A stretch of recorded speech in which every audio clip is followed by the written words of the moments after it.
জীবনটা এইরকম খেলনা কোনো গাড়ি বা বল নয়। যে কোনো জায়গাতেই এই গাড়িটা চালাতেও একটা রোড ম্যাপ লাগে।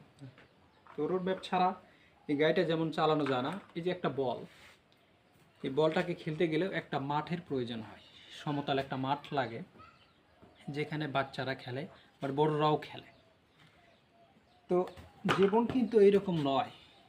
জীবন চালাতে গেলে সঠিক পথে চালাতে হবে।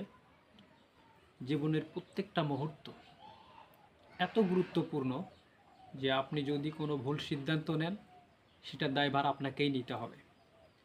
কেননা জীবন আল্লাহ তাআলা সৃষ্টি করেছেন তার ইবাদতের জন্য। প্রত্যেকটা মানুষকে, মানব জাতিকে সৃষ্টি করার মূল কারণই হলো তার ইবাদতের জন্য।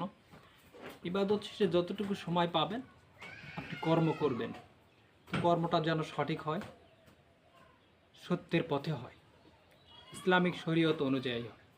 তো বন্ধুরা, জুমা মুবারক। আজকের এই জুমার দিনে সবাইকে জানাই আন্তরিক শুভেচ্ছা ও অভিনন্দন। ভালো থাকবেন, নিজেকে সৎ পথে, সঠিক পথে চালিত করবেন। অবশ্যই ইনশাআল্লাহ এরকম খেলনা গাড়ির মতো নিজের জীবনকে অবহেলায় দূরে ঠেলে দেবেন না। জীবনের প্রতি,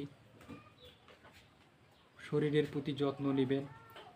বাস্তবতার জীবন কঠিন হয়, যত কঠিনই হোক না কেন মানুষের কাছে এই কঠিন জীবনও সহজ হয়ে যায় যদি আপনি সঠিক দিক নির্দেশনা মেনে চলেন। খোদা হাফেজ। বাংলাদেশ জিন্দাবাদ।